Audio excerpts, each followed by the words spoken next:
Di balik tembok tinggi perbatasan Thailand dan Myanmar, ada dunia gelap yang tidak pernah terlihat. Ribuan orang dijebak, diperjualbelikan, bahkan dihabisi untuk diambil organnya. Mereka datang dengan mimpi, pulang hanya sebagai bayangan. Dan di antara mereka, ada satu nama yang kini mengguncang dunia, Vera Kravtsova. Seorang gadis muda yang mencari masa depan, tapi justru menemukan neraka di balik layar. Bagaimana kisah lengkapnya? Sebelumnya silahkan subscribe dulu channel ini, serta nyalakan loncengnya untuk mengetahui kasus-kasus kriminal yang terjadi di berbagai negara. Bagi Vera Kravtsova, perempuan berusia 26 tahun asal Belarus, impian menjadi sukses membawanya ke jalan yang tidak pernah ia bayangkan. Vera adalah penyanyi dan model berbakat yang meninggalkan rumah serta keluarganya demi mengejar kesempatan besar dalam karirnya. Keluarganya mendukung penuh setiap langkahnya, hingga suatu hari Vera menghilang tanpa jejak. Pesan terakhirnya menyebut bahwa ia berada di Thailand. Tak lama kemudian, keluarga menerima panggilan telepon yang mengubah segalanya. Seseorang mengatakan bahwa Vera telah meninggal di Myanmar. Orang itu menuntut uang tebusan agar jasadnya bisa dikembalikan. Namun ketika keluarga mencoba bernegosiasi, mereka menerima kabar yang jauh lebih mengerikan. Vera dikabarkan telah dikremasi dan organ tubuhnya telah dijual. Apa yang sebenarnya terjadi pada Vera? Vera Kravtsova lahir pada 31 Desember 1998 di Minsk, Belarus. Teman-temannya menggambarkan Vera sebagai sosok yang rajin, baik hati, dan sedikit polos. Ia mudah percaya pada orang lain dan memiliki kepribadian yang hangat. Sejak kecil ia mencintai dunia seni. Ia bersekolah di akademi musik, belajar menyanyi, dan memainkan alat musik tiup. Pada tahun 2017, Vera tampil di sebuah kompetisi menyanyi yang formatnya mirip acara The Voice. Penampilannya membuat banyak orang mengenalnya sebagai gadis muda yang berbakat dan berhati lembut. Setelah lulus kuliah, Vera pindah ke Saint Petersburg, Rusia, dan bekerja sebagai model lepas. Ia ambisius, berjiwa petualang, dan telah berkelana ke Vietnam, Tiongkok, serta Indonesia untuk membangun portofolio modelingnya. Instagramnya memperlihatkan sosok muda penuh energi, pemotretan profesional, tato, dan impian besar. Namun seperti banyak seniman muda lainnya, Vera kesulitan menembus industri hiburan. Ia mengambil pekerjaan apapun yang tersedia, menjadi pelayan kafe atau model sementara, sambil menunggu kesempatan besar yang bisa mengubah hidupnya. Dan pada September 2025, kesempatan itu seolah datang. Vera menerima email dari seseorang yang mengaku sebagai agensi model. Mereka menjanjikan kerjasama dengan merek mewah dan peluang menjadi wajah kampanye besar, hal yang selama ini Vera impikan. Sang agen meminta Vera untuk terbang ke Thailand guna mengikuti sesi pemotretan uji coba. Vera sempat ragu. Namun mimpi menjadi model terkenal membuatnya tetap melangkah. Pada 12 September 2025, Vera tiba di Bangkok. Catatan imigrasi Thailand mengkonfirmasi bahwa ia masuk sendirian melalui gerbang otomatis. Selama 8 hari berikutnya, Vera masih berada di Bangkok dan tetap berkomunikasi dengan keluarganya. Namun setelah itu, segalanya mulai kabur. Pihak kepolisian Thailand menegaskan satu hal, Vera tidak diculik di Thailand. Pada 20 September 2025, pukul 7:20 pagi, ia secara sukarela naik pesawat Thai Airways dari Bangkok menuju Yangon, Myanmar. Rekaman CCTV menunjukkan Vera melewati pemeriksaan keamanan sendirian. Menurut otoritas Thailand, apapun yang terjadi pada Vera terjadi setelah ia meninggalkan negara itu. Apakah Vera ditipu untuk percaya bahwa pekerjaannya berada di Myanmar? Apakah ia mengira akan bertemu kontak profesional di sana? Tidak ada yang tahu pasti. Yang jelas, begitu ia tiba di Yangon, segalanya berubah menjadi mimpi buruk. Setelah mendarat di Myanmar, Vera jatuh ke tangan jaringan perdagangan manusia. Paspor dan ponselnya langsung disita. Ia kehilangan identitas dan tidak bisa meminta pertolongan. Ia dibawa ke salah satu kompleks penipuan besar di dekat perbatasan Myanmar, Thailand. Tempat-tempat seperti ini bukan operasi kecil. Mereka adalah kompleks kriminal besar yang dikelola oleh sindikat kejahatan profesional. Vera telah dijual. Kompleks tempat Vera diduga ditahan sama sekali tidak seperti agensi modeling yang dijanjikan. Tempat itu lebih mirip kamp perbudakan modern. Area luas dengan ratusan bangunan dikelilingi pagar tinggi, menara pengawas, dan penjaga bersenjata. Dari luar tampak seperti kawasan bisnis, tapi di dalamnya adalah neraka. Para pekerja dipaksa bekerja 16 hingga 20 jam sehari menjalankan penipuan daring. Ruangan pengap, jendela berpagar kawat berduri, kamera pengawas di setiap sudut. Hukuman bagi yang gagal memenuhi target sangat kejam. Pemukulan dengan besi, setrum listrik, kelaparan, pengurungan di ruang gelap. Bagi Vera, tugasnya adalah menjadi umpan, berfoto, tampil cantik, dan menggoda pria di internet. Dengan wajah menarik dan rambut pirang, ia dipaksa membuat akun palsu di aplikasi kencan untuk memancing korban. Aplikasi yang digunakan tampak meyakinkan, tapi sepenuhnya dikendalikan oleh para penipu. Modus itu dikenal sebagai pig butchering, istilahnya untuk menipu korban dengan kasih sayang dan kepercayaan sebelum menyembelihnya dengan mengambil semua uang mereka. Vera bekerja di bawah tekanan luar biasa. Jika ia gagal mencapai target, seringkali harus menipu korban hingga ribuan dolar per hari. Ia akan dipukuli dan disiksa. Namun kekerasan fisik bukanlah ancaman terburuk.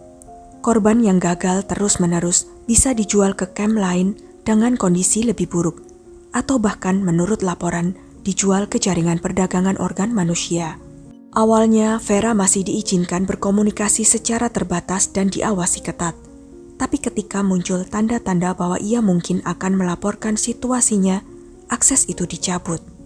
Pada 4 Oktober 2025, semua kontak dengan Vera berhenti. Keluarganya tidak mendengar kabar apapun selama berminggu-minggu. Lalu datanglah pesan tebusan, 500.000 US dollar, jumlah yang diminta agar Vera dikembalikan hidup-hidup, atau menurut versi lain, agar jasadnya dikirim pulang karena ia telah meninggal. Keluarganya hancur. Mereka berusaha mengumpulkan uang sebanyak itu, tapi mustahil. Mereka meminta bantuan kedutaan dan jalur diplomatik, mencoba bernegosiasi, namun justru menerima pesan terakhir yang mengguncang hati. Vera sudah mati, organ tubuhnya dijual, tubuhnya dikremasi, dan tidak ada yang tersisa untuk dipulangkan. Dalam operasi seperti ini, ketika korban tidak lagi bisa menghasilkan uang dari penipuan dan keluarga gagal menebusnya, para pelaku menghadapi keputusan kejam. Mempertahankan korban berarti biaya, sementara organ tubuh bernilai tinggi di pasar gelap. Secara resmi, pemerintah Belarus masih mencatat Vera sebagai hilang, bukan meninggal. Tanpa bukti fisik, tak ada yang bisa memastikan apa yang benar-benar terjadi padanya. Namun dengan menghilangnya kontak sejak 4 Oktober, sifat ancaman para penculik dan pola operasi jaringan kejahatan semacam itu, kemungkinan Vera masih hidup sangat tipis. Pernyataan bahwa Vera telah mati dan dikremasi menandakan bahwa para pelaku mungkin sudah melewati fase tebusan, entah karena kehilangan minat atau karena memang tidak ada lagi yang bisa dijual. Wilayah perbatasan Myanmar dan Thailand kini dikenal sebagai pusat jaringan penipuan daring dan perdagangan manusia terbesar di Asia Tenggara. Tempat-tempat itu bukan sekedar gedung, mereka adalah kota kecil lengkap dengan bank, rumah sakit, restoran, hingga asrama untuk para pelaku. Di sana, puluhan ribu orang dipaksa bekerja sebagai budak modern. Menurut data resmi, jumlah kompleks penipuan di sepanjang perbatasan Thailand-Myanmar meningkat drastis. Dari 11 kompleks pada tahun 2021 menjadi setidaknya 27 saat ini. Artinya terjadi kenaikan 145% hanya dalam 4 tahun, sejak kudeta militer Myanmar pada Februari 2021. Mengapa jumlahnya bisa meledak? Setelah kudeta, junta militer Myanmar sangat membutuhkan uang dan kesetiaan dari kelompok milisi lokal. Dengan sumber daya alam yang menurun dan investasi asing yang pergi akibat sanksi internasional, pemerintah militer menutup mata dan bahkan melindungi operasi kriminal ini. Industri penipuan daring ini menjadi sumber kehidupan utama bagi rezim tersebut. Menurut PBB, lebih dari 200.000 orang telah menjadi korban perdagangan manusia dan dipaksa bekerja di operasi semacam ini di seluruh Asia Tenggara. Pada bulan Februari 2025, di bawah tekanan Tiongkok setelah serangkaian kasus besar, operasi penyelamatan massal dilakukan. Thailand memutus listrik, gas, dan internet di 5 kota berbatasan Myanmar. Milisi yang menguasai wilayah Mawadi akhirnya mengizinkan para tahanan meninggalkan kompleks. Lebih dari 7.000 orang dari 29 negara berhasil dievakuasi. Namun penyelamatan itu bukanlah akhir yang bahagia. Para korban justru terjebak lagi, kali ini di kamp penampungan sementara yang penuh sesak. Kondisinya menyedihkan. Di satu fasilitas, 800 orang hanya berbagi 10 toilet.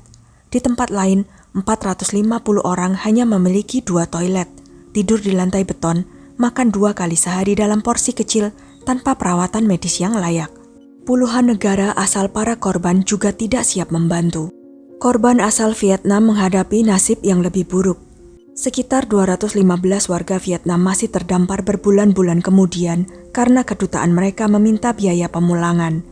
Uang yang tentu saja tidak mereka miliki setelah berbulan-bulan dijadikan budak. Bahkan hingga Mei 2025, ratusan orang masih tertahan di kamp tersebut. 3 bulan setelah diselamatkan, mereka tetap tidak tahu kapan bisa pulang. Citra satelit dari Agustus hingga September 2025 menunjukkan pembangunan kompleks-kompleks masih berlanjut, meski telah ada penggerbekan dan tekanan internasional. Setiap kali satu area ditekan, operasi berpindah lebih dalam ke wilayah Myanmar atau ke daerah lain di bawah kendali milisi yang berbeda. Dan kini modus penipuan mereka semakin canggih. Untuk kasus Vera Kravtsova, keluarganya masih terus mencari jawaban. Kementerian Luar Negeri Belarus mengkonfirmasi mereka bekerja sama dengan otoritas Thailand dan Myanmar, serta berkoordinasi dengan konsulat kehormatan di Yangon dan Bangkok. Namun tanpa jasad, tanpa abu kremasi, tanpa bukti fisik apapun, tidak ada yang bisa memastikan apa yang sebenarnya terjadi setelah 4 Oktober. Pertanyaan-pertanyaan itu terus menghantui orang tuanya. Mereka masih menulis pesan untuk Vera di media sosial, mengunggah foto, kenangan, dan doa. Mereka belum menyerah sepenuhnya, tapi mereka berduka tanpa kepastian. Mungkin ketidakpastian itulah yang paling menyakitkan, karena mengetahui setidaknya memungkinkan seseorang untuk berduka dan sembuh. Kisah Vera membuka mata dunia akan luasnya jaringan perdagangan manusia di Asia Tenggara. Kisahnya mewakili ribuan korban lain yang tidak pernah terdengar suaranya. Untuk setiap Vera yang kisahnya menjadi berita, ada banyak korban lain yang lenyap tanpa jejak. Masing-masing adalah manusia, anak, sahabat, seseorang dengan mimpi dan harapan yang direnggut secara kejam. Mengakhiri tragedi ini membutuhkan aksi nyata di semua tingkat. Perusahaan teknologi, pemerintah, dan kerjasama internasional harus diperkuat. Di zaman ketika kesempatan kerja semakin langka dan masa depan terasa tidak pasti, kewaspadaan adalah penyelamat terakhir. Lakukan riset sebelum menerima tawaran kerja. Bicarakan dengan keluarga dan teman tentang resiko semacam ini. Pastikan semua tawaran benar-benar aman dan sah. Karena jika suatu janji terdengar terlalu indah untuk menjadi kenyataan, besar kemungkinan itu memang bukan kenyataan. Semoga kisah Vera membuka mata kita semua bahwa tidak semua janji pekerjaan adalah jalan menuju harapan. Kadang itu adalah pintu menuju kegelapan. Doa kita bersama Vera dan semua korban perdagangan manusia. Semoga keadilan dapat ditegakkan dan kesadaran dunia yang terus tumbuh bisa menghancurkan sistem kelam ini. Dan semoga tidak ada lagi keluarga yang harus menanggung siksaan karena tidak tahu apakah orang yang mereka cintai masih hidup atau sudah tiada. Sekian kisah kali ini. Jangan lupa untuk klik like, share, subscribe, dan komen ya pendapat kalian. Sampai jumpa lagi di video-video selanjutnya.